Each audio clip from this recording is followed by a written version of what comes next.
ABP Ganga, खबर आपकी, जुबान आपकी। आज एक अत्यंत गंभीर और देश की अस्मिता से जुड़े मामले को लेकर हम सब आपके बीच में उपस्थित हैं।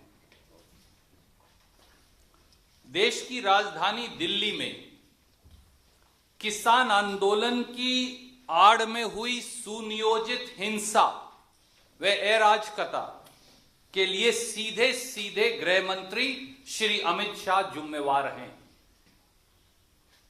इस संबंध में तमाम खुफिया इनपुट के बावजूद हिंसा के तांडव को न रोक पाने में नाकामी के चलते उन्हें एक पल भी अपने पद पर बने रहने का अधिकार नहीं। श्री अमित शाह को बगैर देरी के बर्खास्त किया जाना चाहिए। भारतीय राष्ट्रीय कांग्रेस की यह मांग है।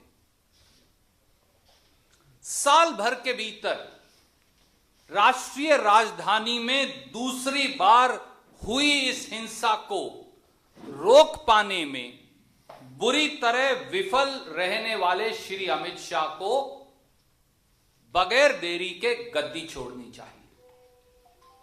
यदि प्रधानमंत्री माननीय नरेंद्र मोदी जी अब भी उन्हें बर्खास्त नहीं करते तो साबित हो जाएगा कि श्री अमित शाह से इस पूरी हिंसा में देश के प्रधानमंत्री की प्रत्यक्ष मिलीभगत है। आज दोस्तों, आजादी के 73 सालों में यह पहला मौका है जब कोई सरकार लाल किले जैसी राष्ट्रीय धरोहर की रक्षा करने में भी पूरी तरह नाकाम रही है।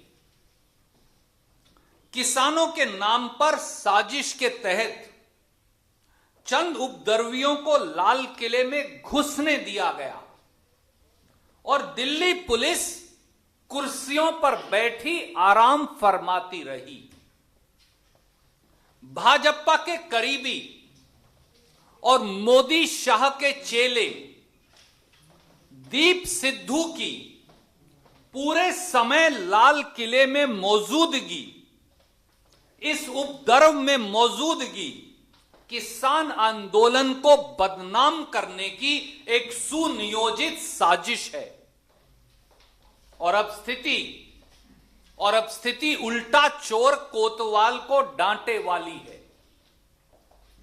दिल्ली में उपद्रव को रोकने में पूरी तरह नाकाम हुए गृह मंत्री श्री अमित शाह के इशारे पर दिल्ली पुलिस उन उपद्रवियों पर मुकदमा दर्ज करने की बजाय उल्टा संयुक्त किसान मोर्चे के नेताओं पर एफआईआर दर्ज कर उपद्रवियों के साथ भाजपा सरकार के गठजोड़ मिलीभगत और साजिश को साबित करती है। बीते 63 दिनों से लाखों अन्नदाता दिल्ली के दरवाजे पर 3 खेती विरोधी काले कानून वापस लेने के लिए शांतिपूर्वक आंदोलन कर रहे हैं।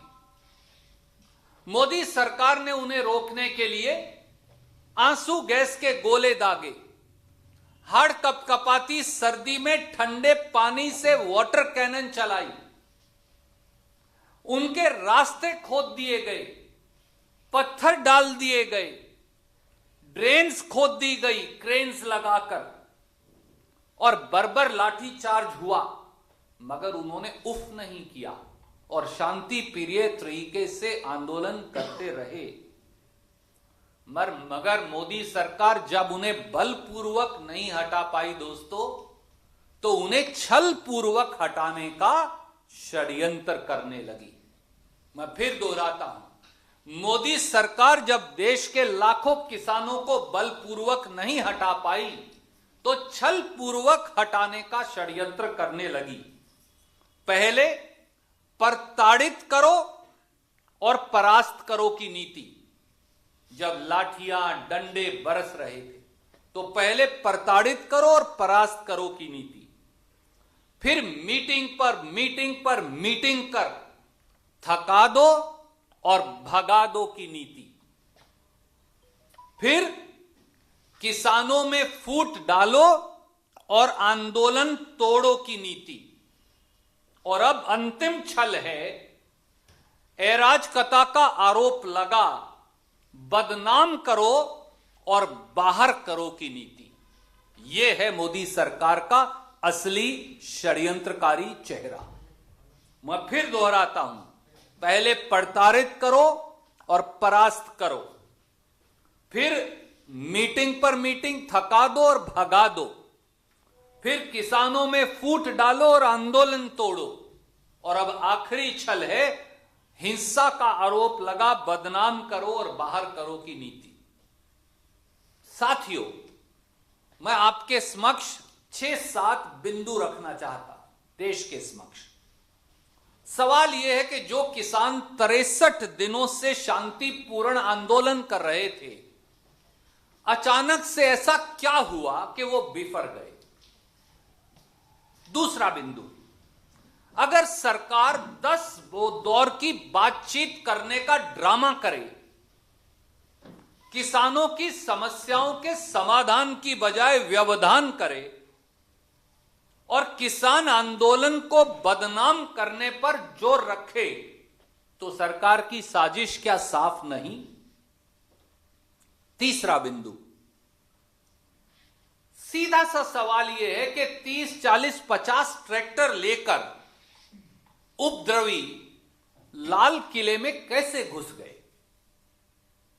चौथा बिंदु, यह किसकी असफलता है अमित शाह जी? इसका जिम्मेवार कौन है?